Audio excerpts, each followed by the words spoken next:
Hello Economic Enthusiasts, welcome to Paper Dialogue, sebuah podcast dari Divisi Kajian Kanopi FEBUI 2025. Saya Mahira Lula. Dan saya Rehan Muhammad Hatta.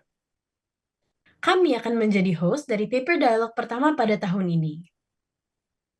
Paper Dialogue merupakan program kerja dari Divisi Kajian Kanopi FEBUI. Pada Paper Dialogue ini, kami akan membahas sebuah output akademik ekonomi yang relevan dan kian diperbincangkan oleh banyak peminat ekonomi di seluruh Indonesia. Di mana dalam pembahasan ini, kami akan melakukannya dengan mengundang narasumber yang terlibat dalam penulisan buku atau paper yang kredibel dalam bidang. Untuk Paper Dialogue kali ini, kami akan mengulik lebih dalam output akademik yang berjudul Menuju Masa Depan Berkelanjutan, Mengekspor Antar Potential Sektor Analisis dan Dana Pensiun. Output paper ini berkolaborasi dengan IFG dan ditulis oleh 56 penulis dari tim LPM FBUI. Betul Nila. Jadi secara garis besar, paper ini menjelaskan mengenai apa urgensi Indonesia dalam mengembangkan sektor asuransi, serta apa saja sih potensi tersembunyi yang dimiliki oleh sektor asuransi terhadap perekonomian. Nah, pada paper dialog kali ini, kami akan membahas lebih dalam mengenai dua bab yang diulas di dalam paper ini nih, yaitu bab 1, hubungan antara industri asuransi dan perbankan, haruskah kita khawatir? Serta bab 15, estimasi ambang batas tingkat pendapatan yang diperlukan untuk meningkatkan penetrasi keanggotaan dana pensiun publik di Indonesia. Oleh karena itu, kami mengundang ekonom senior Pak Ibrahim Khalilur Rahman sebagai narasumber kami yang telah menjadi salah satu penulis untuk dua bab tersebut dan sebagai editor dalam paper tersebut. Pak Ibrahim Khalilu adalah pengajar pada Departemen Ilmu Ekonomi. Selain itu, ia adalah Senior Research Associate at Indonesia Financial Group Progress. Ia telah menulis 30 artikel dalam bidang ekonomi digital, teknologi informasi, komunikasi, dan transportasi. Terima kasih sebelumnya Pak Ibra sudah menyempatkan waktunya dan hadir di podcast pada hari ini. Sebelumnya, apa kabar nih Pak? Halo, selamat malam semuanya. Alhamdulillah kabar baik. Senang sekali bisa mendapatkan kesempatan untuk bertemu dengan generasi muda penerus para pejuang ekonomi Indonesia ke depan. Baik, Pak. Mungkin kita bisa awali dengan pembicaraan dalam bab pertama, yaitu berdiskusi tentang hubungnya antara industri asuransi dan perbankan. Seperti yang sudah diulas di dalam paper ini, dijelaskan jika industri asuransi dan perbankan semakin terintegrasi antara satu sama lain. Keduanya saling ketergantungan ya, Pak. Ya. Jadi mungkin pertanyaan saya, apa saja faktor yang mendorong meningkatnya ketergantungan ini, Pak? Oke. Mungkin sebelum masuk ke sana, saya ingin memberikan gambaran lebih mendasar dulu tentang mengapa buku mengeksplor antar potensial industri asuransi dan dana pensiun di Indonesia itu adalah sesuatu yang relevan untuk dikaji. Jadi kalau kita mahasiswa ekonomi seperti saya dan kalian, kita akan selalu terpapar dengan satu kenyataan bahwa ekonomi is divided into two main sectors, ya, benar, real sector dan financial sector. Nah, real sector itu adalah the ultimate goal of the economy karena yang menggerakkan perekonomian itu real sector. Yang menggerakkan nelayan is real sector. Yang menggerakkan pabrik is real sector, right? Yang menggerakkan sektor pendidikan, all ekonomi yang link dengan masyarakat itu adalah real sector. Nah, si real sector itu difasilitasi dengan financial sector, ya kan? Bagaimana agar financial sector menjadi pelumas dan facilitator sehingga real sectornya bisa menggerakkan ekonomi secara keseluruhan. So the most ideal word-nya adalah bahwa financial sector itu sebagai pelumas sehingga real sectornya bisa bergerak, ya. Misalnya pada fungsi intermediaris perbankan, fungsi intermediaris dari financial institution di mana uangnya digerakkan dari ultimate lenders ke ultimate borrowers. Kemudian sektor realnya bergerak.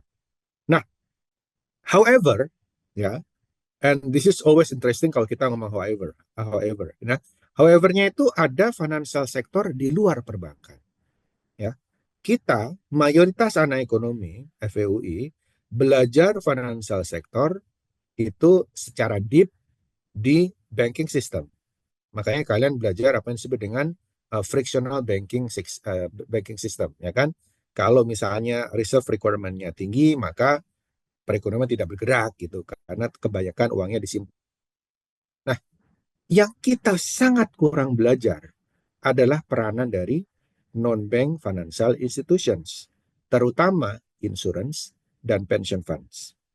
Jadi, combine antara insurance dan pension funds di Indonesia itu kurang dari 15%, mungkin cuma 11-12% saja, which is very very very small ya kalau kita bandingkan dengan negara lain. Gitu. Jadi kenapa kemudian untapping potensial itu menjadi krusial? Karena memajukan industri non perbankan itu butuh literasi dari semua lini, termasuk masyarakatnya, ya kan? Termasuk regulatornya, termasuk akademisinya. Jadi kita pernah iseng-iseng, ya, kita pernah iseng-iseng melakukan perhitungan, ngitung nih, berapa jumlah skripsi, master tesis, disertasi yang ngomongin insurance di salah satu kampus di Indonesia, bukan UI, di UGM. Dan kita keluar dengan angka 80. Ya. Can you imagine itu kampus berdiri dari kapan? Maybe as old as we are. Dan kajian tentang insurance itu less than 100. Bank itu thousands lah. Ya. Karena itulah semangatnya adalah memberikan menu, ya, memberikan set menu kepada siapapun pembaca tentang complexities of non-bank financial institution, terutama insurance dan pension. Nah, terkait tadi pertanyaan Mahira, dua subsektor keuangan ini mestinya jadi kakak adik, ya, menjadi kakak adik. Kayak kalian, kayak kita semua punya sibling lah, kakak dan adik. Certainly kakaknya adalah bank, karena mereka memiliki reform yang lebih duluan ya, dengan banking crisis di 98, kemudian standar robustness, ya, manajemen resikonya di uplift, dan dia menjadi sektor yang sangat internationally comparable karena ada Basel standar dan sebagainya. Nah, si insurance ini adik bungsu yang nggak terlalu banyak ketap dengan regulasi, ya, not maybe last 5 years itu baru kemudian regulasi baru masuk ke insurance. Nah, hubungan antara bank dan insurance itu seharusnya hubungan yang simbiotik, ya, bahwa bank membutuhkan insurance, insurance membutuhkan bank. Ya. Apa yang menyebabkan dia makin dekat seperti tadi pertanyaan Mahira? Ya karena dengan semakin kemajuan ekonomi, maka simbiosis antar sistem keuangan ini akan semakin erat gitu. Gampangnya gini deh, bank butuh asuransi untuk apa aja? Butuh asuransi secara personal ya. Direkturnya butuh asuransi jiwa. Oke, when you are a CEO of banks, kalian need asuransi jiwa. Kalian butuh asuransi kesehatan. Benar nggak? Kalian mobil kalian perlu diasuransikan. So that's the easiest way gimana insurance itu contribute ke banks. Tapi more than that, kalian tahu bahwa fungsi utama perbankan adalah penyaluran kredit. Nah, di situ kemudian perlunya asuransi masuk sebagai fungsi di asuransi kredit. Nah, Indonesia is a peculiar country karena satu dari sedikit negara dengan proporsi asuransi kredit yang sangat besar.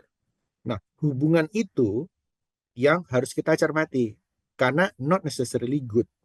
Ya, sesuatu yang terlalu dekat itu nggak selalu bagus gitu. Jadi pertanyaan pertama, kenapa makin dekat ya dengan semakin convergence perekonomian, asuransi akan semakin butuh perbankan, ya.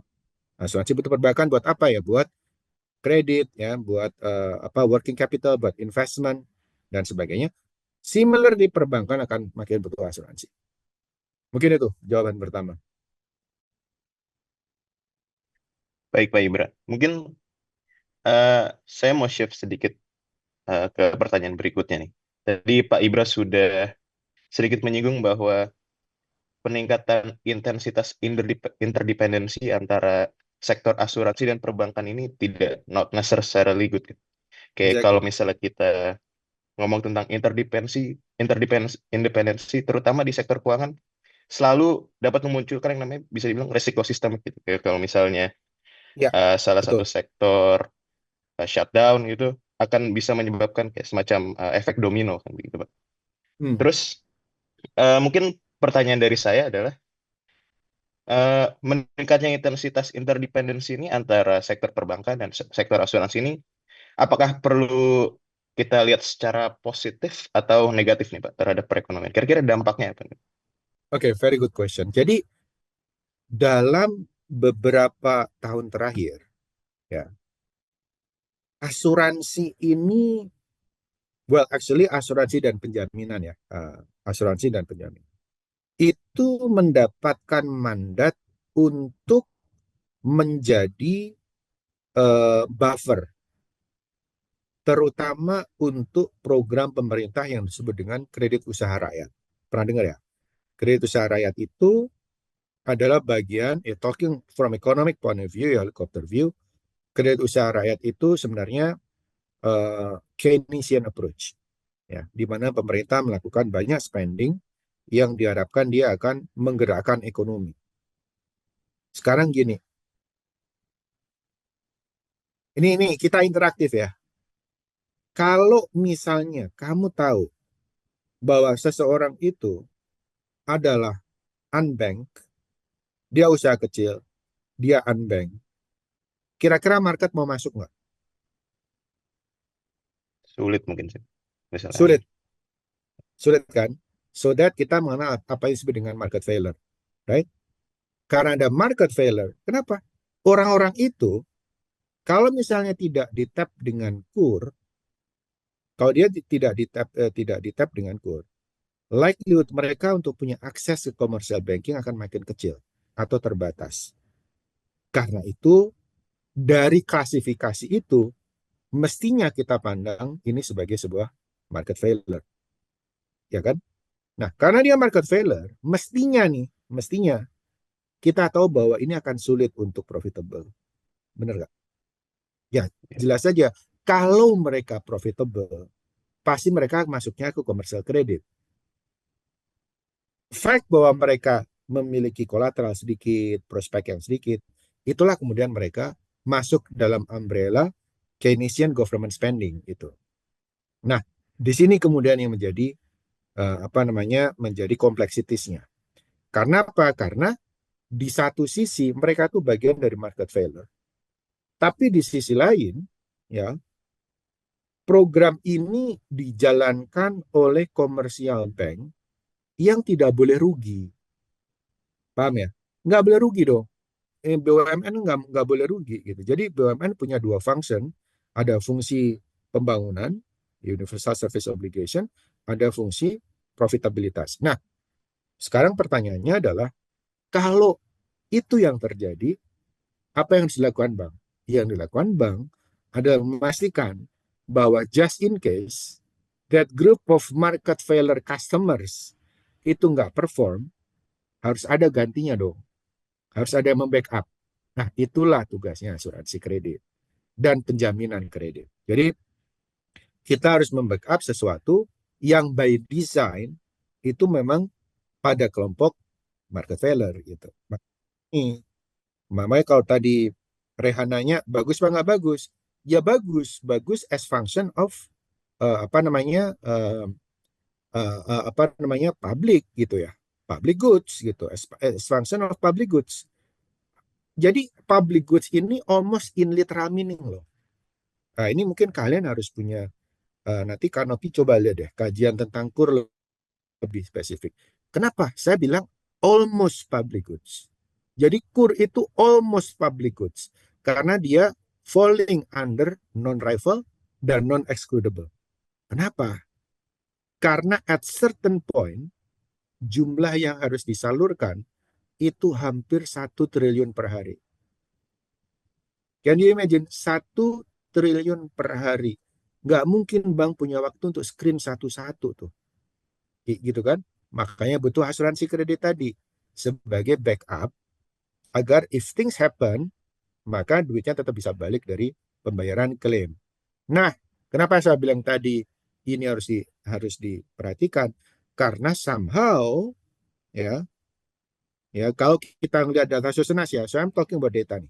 Kalau kita lihat data Susenas, kelihatan bahwa those receiving core kelihatannya less produktif karena nggak ada screening gitu. Makanya tumpukannya geser dari bank ke asuransi. Nah, sekarang kita agak detail nih.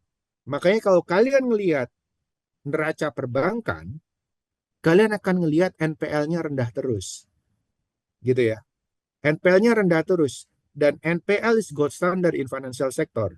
Jadi kalau NPL-nya rendah itu kayak tensinya rendah gitu. Tensinya terkontrol. Yang kita nggak tahu adalah NPL itu rendah. Karena if things happen, asuransi udah bayar duluan. Paham ya? Jadi di belakang layar, asuransi udah cuci piring yang kotor-kotor, dibayarin duluan. Makanya turn to NPL-nya tetap rendah. Nah, ini nggak mungkin terjadi terus-menerus. Nggak mungkin terjadi terus-menerus. Makanya nanti kalau kalian jago di modeling gitu ya, mungkin kalian akan bisa membuat satu modeling government maksimisasi maksimisasi welfare subject to mereka punya budget, bank maksimisasi lending ya subject to interest rate ya, insurance minimisasi NPL, dan kita akan kelihatan gitu general equilibriumnya tuh berapa rate yang mereka harus distribusikan. Karena semua program ini menggunakan subsidi dari pemerintah. Mungkin itu pengantarnya.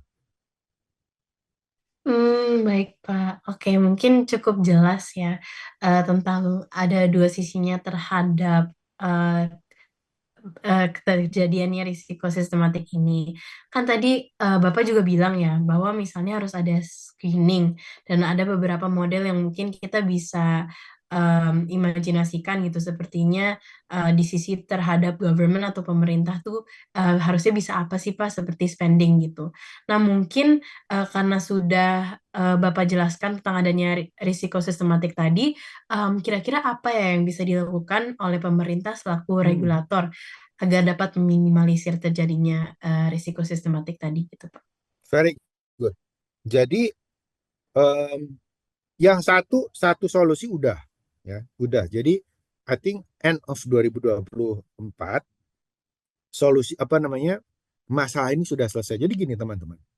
For many many years kalian tahu namanya BI checking dong. Jadi misalnya Ruisa gitu ya. Oh, kredit scoringnya segini. Oh, kamu layak dapat kredit. Jocelyn, oh kredit skornya gini, kamu layak dapat kredit. Similar to the US. US kan juga sama. Masing-masing orang tuh punya bobot kredit rating. Nah, tadi ingat ya bahwa insurance itu menjamin kredit yang disalurkan oleh perbankan, ya particularly menyangkut kredit usaha rakyat atau KUR. Tapi for many many many years, insurance tuh nggak punya akses ke BI checking. Jadi kamu kayak gelondongan gitu, ya di karung yang kita nggak tahu. Karung tuh isinya beneran kucing atau ular atau marmut misalnya. Kita nggak tahu. Dah, itu akan sangat menyulitkan ya bagi insurance ya untuk menimbang resikonya. Benar dong. Karena kita kan dapatnya satu keranjang gitu. Pokoknya kamu jamin ini 200.000 nasabah. Kamu jamin sekian ratus ribu nasabah. Just randomly ya. Tanpa kita tahu ini siapa. Background checkingnya ini gimana. Nah itu baru I think late 2024 insurance terutama yang punya tanggung jawab asuransi kredit akhirnya punya akses ke BI checking yang sekarang disebut dengan SLIC ya SLIK. Nah, that's one thing. Jadi itu satu aspek yang sekarang kita bisa melakukan screening. Karena kalau tadi kalian tanya, Pak, kalau itu di screening dong. Dulu kita nggak punya perangkat buat screening. Nah, sekarang kita punya screening. Nah, yang kedua, apa yang seharusnya terjadi?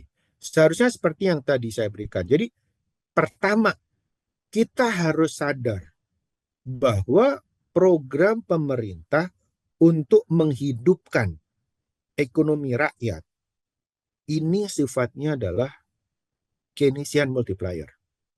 Kalian tahu dong, Keynesian multiplier itu kan akan tergantung berapa MPC-nya ya.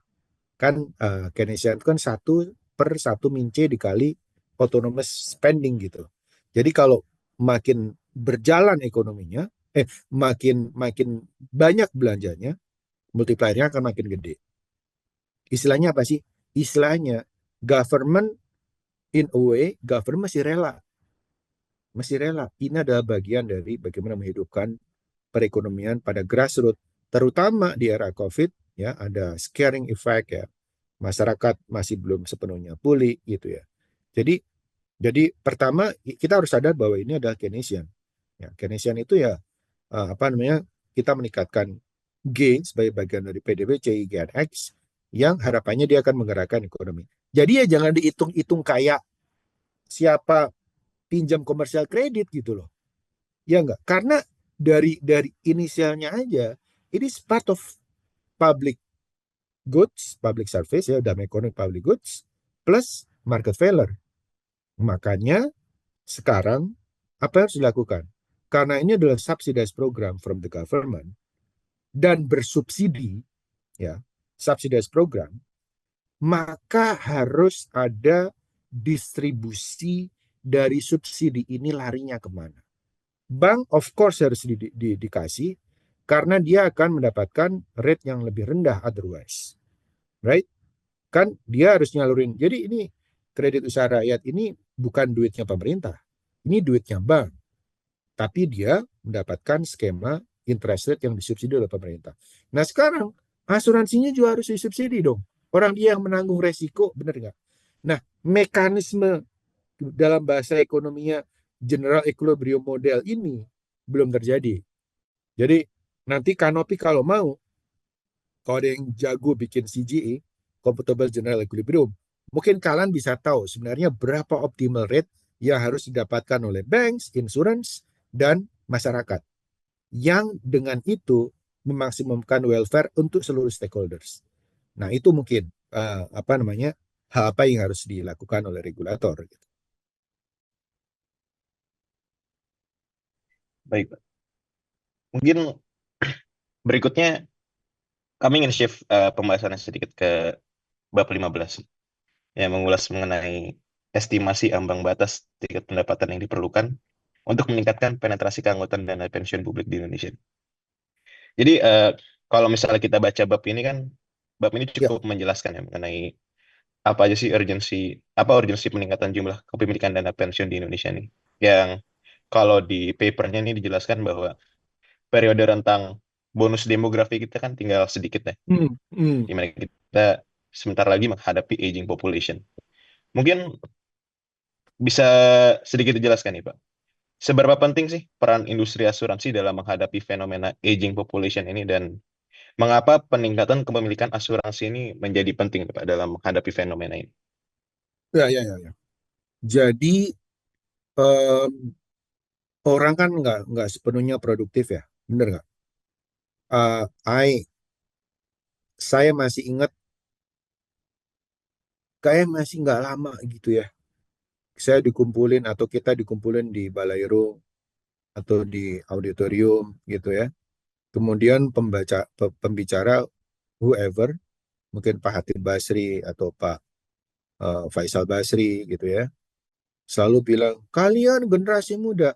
Saya dengar itu tuh kayak belum lama gitu ya. Duduk pakai jaket kuning terus keringetan bau gitu ya, ospek maksudnya, kalian nggak ngalamin ospek kan. Terus ada Prof. Anwar Nasution bilang kalian sebagai generasi muda, dan sekarang saya udah 45 tahun loh. Jadi like you know very quick gitu, waktu tuh begitu cepat berlalu. Nah, can you imagine negara yang tidak mempersiapkan financing untuk generasi tuanya? What will happen dengan our future generation? Gitu. Jadi saya thankfully pernah berkesempatan tinggal di Eropa for quite long time, 10 tahun ya. 5 tahunnya di Sweden gitu, dan merasakan bagaimana pension fund itu is part of.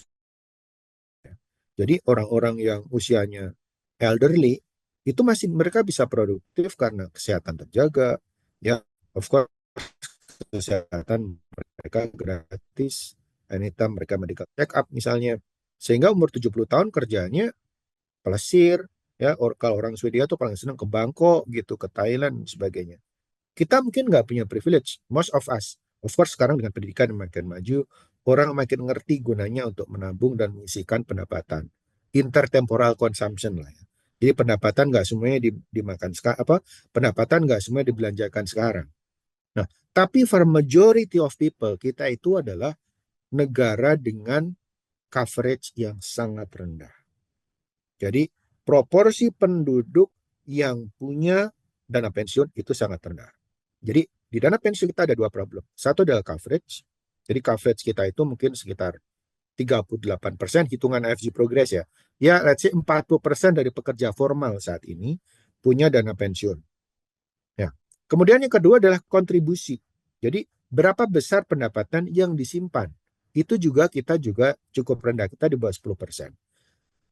Dan kita bicara 10-20 tahun lagi akan semakin banyak orang yang ke-push dari productive age seperti saya ke masa pensiun. Jadi kalau kita nggak siap-siap, siapa yang akan bayarin itu generasi tua nantinya? Jadi generasi tua itu sama seperti mobil kan. Mobil makin tua, itu biaya perawatannya akan makin mahal. Ganti ini itulah, turun mesin lah, kaki-kakinya udah mulai rusak, segala macam, dan setiap replacement itu makin mahal. Nah, bedanya apa? Mobil, kalau misalnya kita ngerasa ya udah ini udah tua nih, bisa kita buang.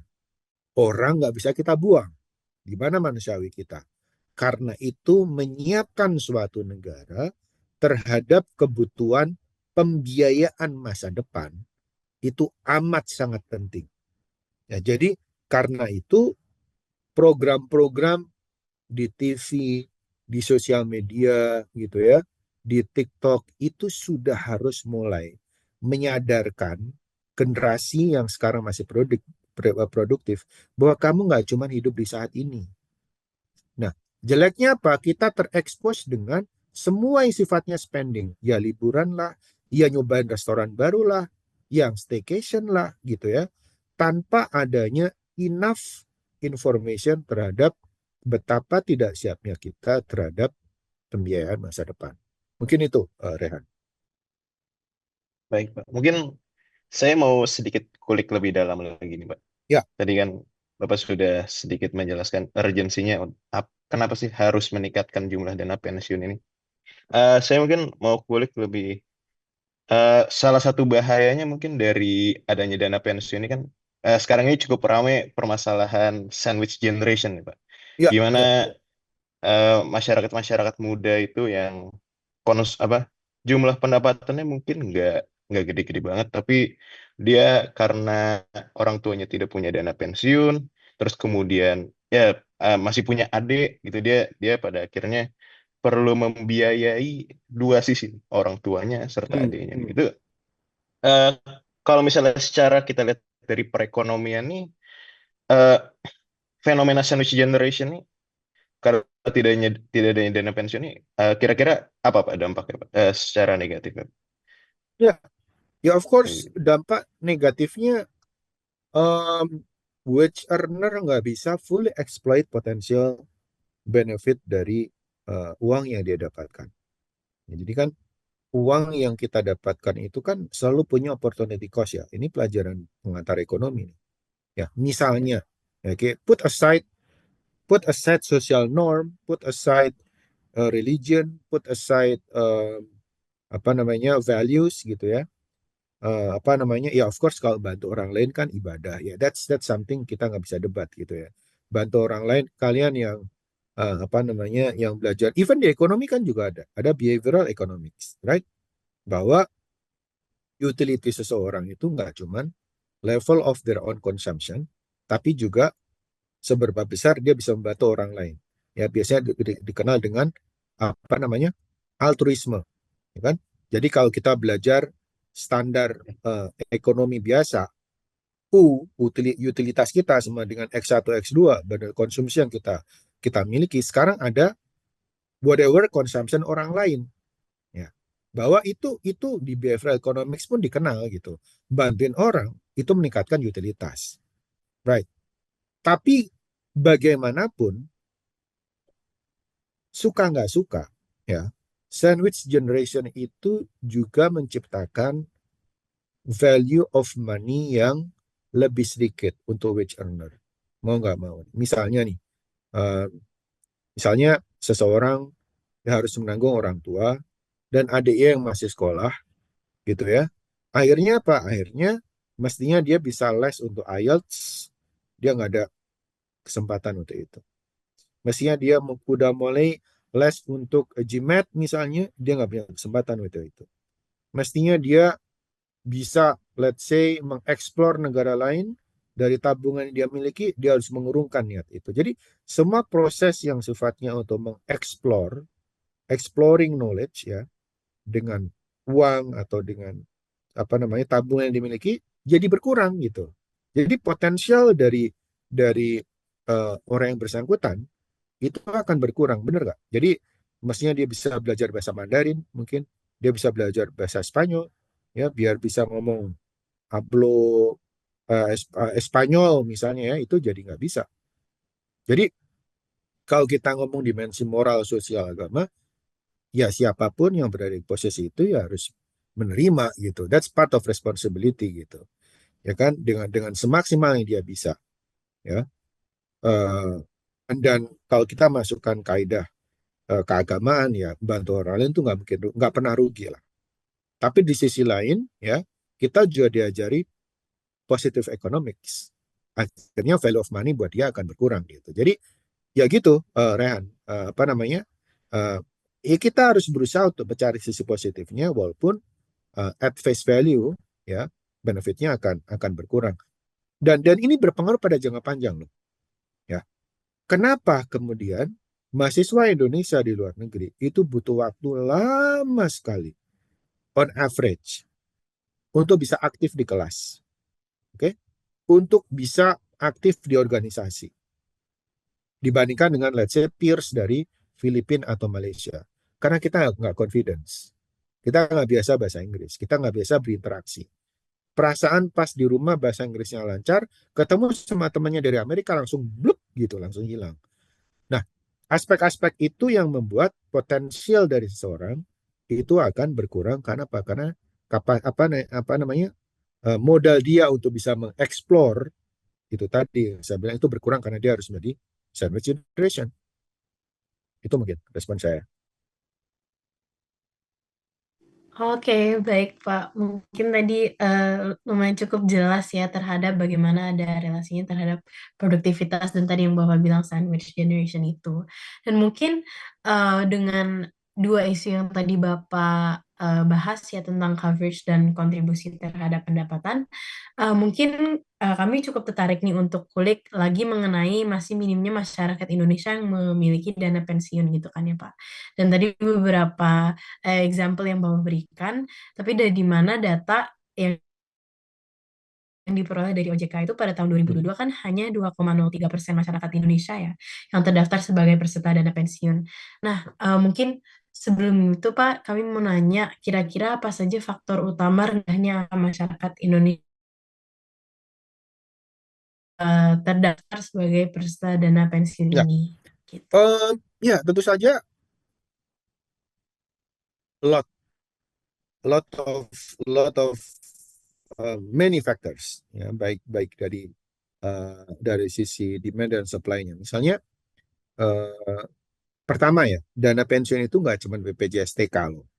Ya, jadi ini yang kalian harus pahami bahwa BPJS Tenaga Kerja itu adalah dana pensiun yang dikelola oleh pemerintah, dikelola oleh badan di bawah pemerintah. Tapi dana pensiun lain juga banyak. Kita kenal sebagai DPLK, Dana Pensiun Lembaga Keuangan, atau DPPK, Dana Pensiun Pemberi Kerja.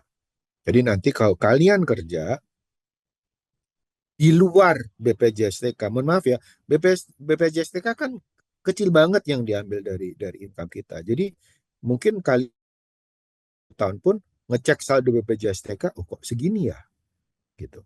Kok kayaknya nggak cukup gini, apa namanya, untuk kita kita di hari tua. Makanya eh, apa namanya, terutama jadi untuk generasi-generasi muda seperti kalian, pertama yang kalian tahu adalah dana pensiun is not only BPJS atau BPJS TK, tapi ada skema DPLK, dana pensiun lembaga keuangan. Jadi datang ke bank, minta skema dana pensiun lembaga keuangan sesuai dengan karakteristik kalian seperti apa, nanti bank akan memberikan.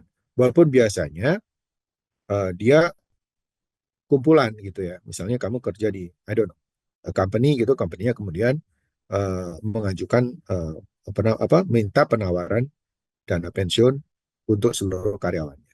Jadi first of all itu. Nah yang kedua, formally memang yang punya dana pensiun sedikit. Tapi basically gini, dana pensiun itu kan sesuatu yang kita simpan dengan harapan kita akan bisa memakainya pada saat kita tidak produktif. Benar kan? Jadi in essence, masyarakat Indonesia itu juga menyiapkan dana pensiun yang sifatnya non konvensional atau sifatnya saya dari Blitar nih ya, lingkungan saya petani ya, ketika petani beli sapi itu adalah part untuk investment juga. Makanya kalau kalian nih, Kanopi kan lagi studi di Bangka Belitung ya, nanti coba kalian studi di tempat lain bahwa petani-petani itu kalau beli sapi itu sekalian investasi. Ketika dia mengawinkan anaknya, sapinya disembelih. Jadi minimal mereka akan menghemat biaya konsumsi. Oh, satu sapi udah berapa juta kan? Udah berapa puluh juta gitu. Ketika sakit kemudian mereka bisa menjual sapinya. Jadi kalau dihitung institutional pension fund, kita rendah sekali. Tapi kalau digabung dengan yang lain, yang tanah, yang apa, yang emas, yang sapi, yang kerbau, itu juga bagian dari dana pensiun gitu, bagian dari tradisional pensiun gitu. Jadi itu juga harus dihitung gitu. Artinya ada skema-skema yang sifatnya memang tidak konvensional. Nah, kenapa kemudian yang konvensional? Pertanyaan Mahira tadi, kenapa yang konvensional itu terbatas? Satu, bandel konsumsinya udah nggak cukup. Jadi kamu dikurangi biaya listrik, kurangi biaya sewa rumah, ya, misalnya dia pegawai pabrik, ya, buruh pabrik, dikurangi makan sehari-hari, dikurangi pulsa, dikurangi rokok, udah nggak ada lagi. Emang nggak ada gitu. Atau couple suami istri anak satu dikurangi biaya sekolah, dikurangi biaya diapers, dikurangi biaya susu bayi, habis. Ya. Jadi memang disposable income-nya udah nggak ada gitu. Disposable income-nya nggak ada. Jadi kadang-kadang faktornya bisa banyak. Bisa emang nggak punya disposable income, bisa ada tapi nggak cukup, ya nggak cukup karena mungkin setorannya sejutaan. Benar-benar bottom line dari ekonomi rumah tangga itu cuma 200.000. Jadi kan nggak bisa masuk. Ya, makanya salah satu rekomendasi di paper saya di chapter berapa tadi 16 adalah salah satu rekomendasi yang kita tulis adalah bahwa pemerintah harus punya skema dana pensiun yang menganut first degree price discrimination. Kalian tahu kan first degree itu gimana? Jadi first degree itu berapapun bisa ditabung. Nyisa 50.000 monggo. Nyisa 200.000 monggo. Nyisa 4 juta silahkan. Tapi minimal masyarakat pertama harus dilatih untuk punya kesadaran menyisihkan sebagian tabungannya, sebagian pendapatannya untuk dana pensiun. Nah sekarang kalau entry point-nya udah 1 juta, misalnya ya, kan orang pada mikirnya nggak cukup Pak. Sisa sisa uang rumah tangga itu dikurangi A, B, C, D, F, G, hanya 100.000 nggak bisa diapa-apain. Akhirnya ya 100.000 ya habis buat rokok aja. Karena mau dimasukin DPLK nggak cukup gitu. Jadi skema itu seharusnya ada sehingga orang dengan berapapun sisa ekonomi rumah tangganya itu punya akses ke dana pensiun gitu. Nah itu mungkin yang perlu kita pikirkan bersama nantinya.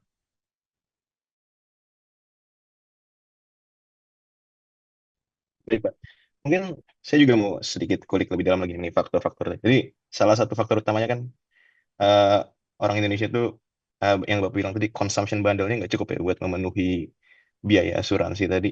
Tapi satu hal menarik yang tadi Bapak sedikit singgung di awal tuh mengenai eh, kebiasaan konsumsi kita, Pak. Kita tuh Hmm, kalau misalnya apa selalu pengeluaran kita tuh di liburan, di makanan dan segala macam gitu. Mungkin hmm, bisa hmm, dibilang orang Indonesia tuh agak short sighted lah atau bahasa kerennya myopia mungkin, myopic. Itu hmm, hmm. Mbak- Bapak melihat myopia ini sebagai salah satu faktor juga, Pak. Mengapa asuransi itu kurang kurang partisipasi gitu? Karena ya orang Indonesia kan kurang melihat jangka panjang, mereka terlalu signifikannya di jangka pendek. Gimana, Pak? Eh, sebenarnya eh, saya nggak bilang myopik itu juga jelek ya, karena kan itu yang menggerakkan ekonomi ya. Gimana pun kan yang gerakan ekonomi kita sekarang kan ya traveling, restoran.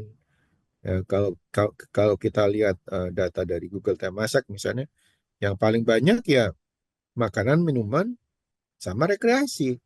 Itu sumber ekonominya di sana. Which is itu nggak jelek gitu. Kalau nggak terjadi seperti kita bilang Keynesian multiplier tadi gitu. Kalau orang kalian kan belajar the paradox of thrift atau paradox of thrift. Jadi kalau orang makin hemat kan makin jelek buat society, ya kan? Karena makin nggak ada money multipliernya nggak ini gitu. Jadi sekali lagi itu nggak boleh dikomplain. Itu bagian dari bagaimana ekonomi berkembang dan itu adalah warna yang sangat khas ya di negara-negara yang berkategori upper middle atau lower middle income ya. Jadi serba salah ya kita mau mengklaim misalnya eh, penurunan middle income gitu ya kan. Indonesia mengalami penurunan middle income. Tapi konser apapun selalu penuh ya.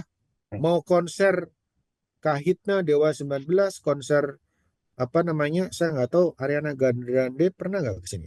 Taylor Swift saya nggak tahu pernah ke sini atau nggak. Jadi semua konser penuh di Indonesia. Nah, jadi itu pertanda bahwa ya ada 20% atau 10% top of pyramid yang emang dia berkecukupan gitu loh. Memang memang gede banget gitu. Jadi 5% dari top of pyramid kita kan gede banget. Rich of the rich-nya kan kaya banget gitu. Nah, what I'm saying adalah bahwa despite itu semua perlu ada upaya untuk memberikan literasi bahwa insurance atau pensiun itu adalah instrumen aset yang juga sama pentingnya di masa depan gitu. Jadi apa namanya, harus berimbang aja antara kebutuhan-kebutuhan sesaat dan juga kebutuhan di masa depan. Mungkin mungkin itu Rehan. Baik, Pak.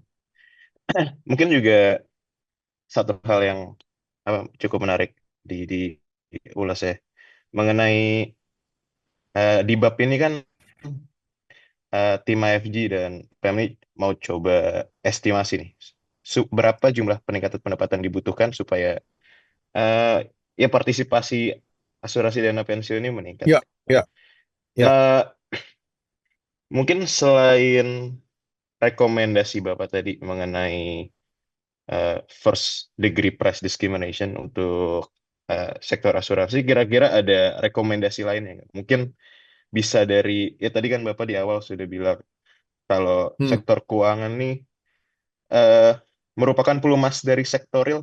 Apakah ya, Bapak ngelihat ya. juga bahwa sektor real nih kebalikannya gitu? Pelumas juga dari sektor keuangan. Apakah peningkatan sektor real juga berdampak ke jumlah peningkatan partisipasi di sektor asuransi, di sektor keuangan seperti itu? Atau Ya. gimana?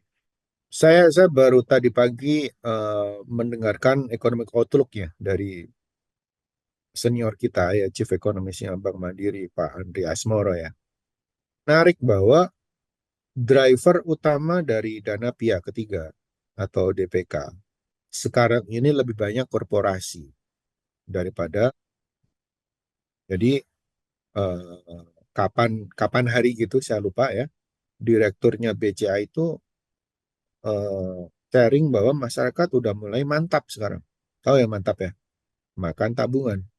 Itu karena ekonomi masih belum belum sepenuhnya pulih gitu dan sumber-sumber perekonomian belum belum sepenuhnya recover.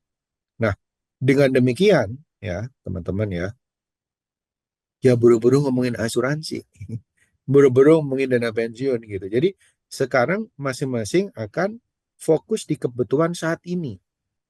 Nah, tapi kalau mau ya, setahu saya di negara-negara maju seperti Jepang gitu ya, pendidikan dasar financial literacy itu sama pentingnya dengan misalnya menghafalkan surat-surat pendek gitu.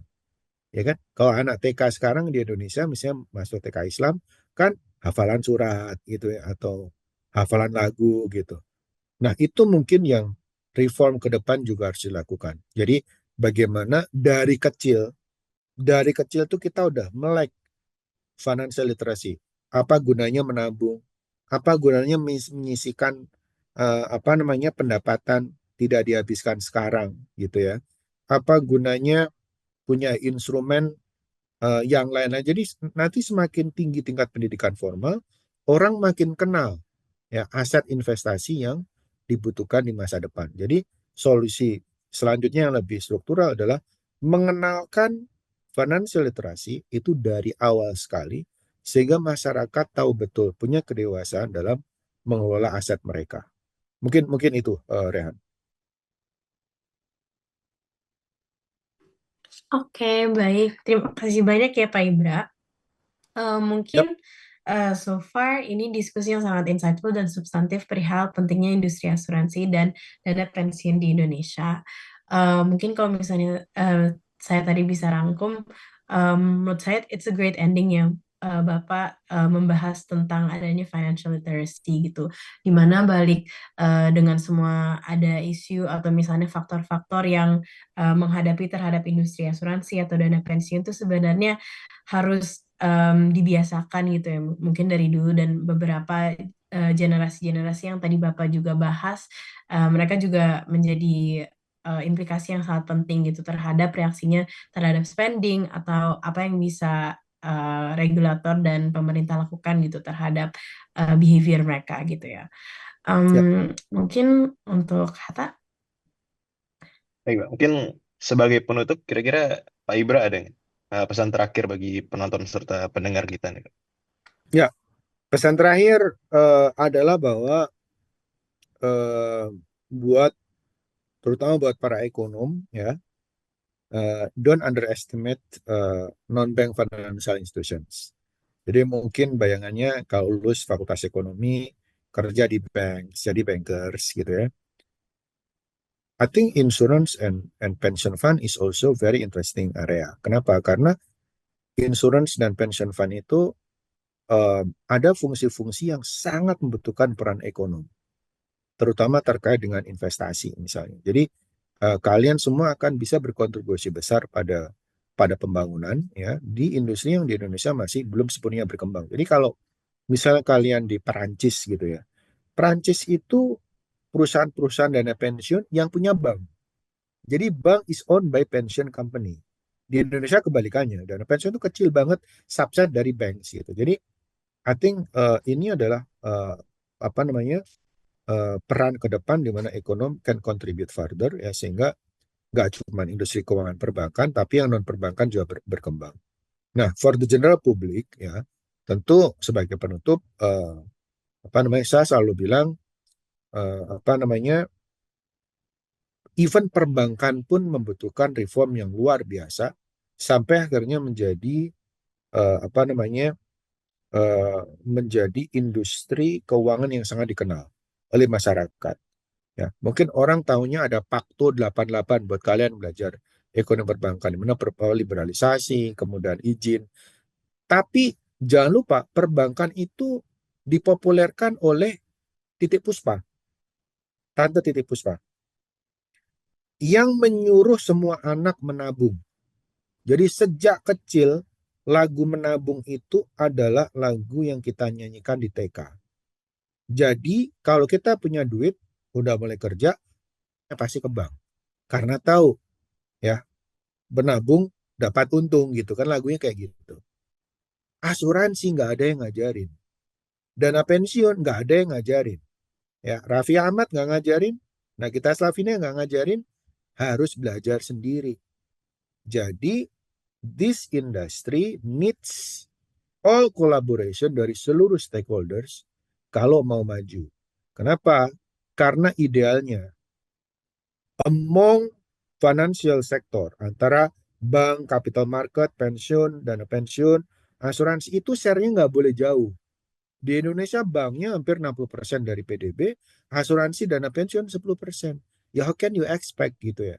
Dari imbalance share dari financial sector ini, makanya diperlukan literasi, diperlukan apa namanya inklusi tadi, first degree price discrimination, jadi orang dengan income berapapun bisa masuk gitu. Nah itu yang secara bersama-sama kita harus kembangkan gitu. Nah ini peranan kalian nih, Kanopi itu ada Ariel Baskara, ada Ruisa, itu yang harus dibantu ke depan bagaimana agar lembaga keuangan perbankan juga punya tempat di masyarakat.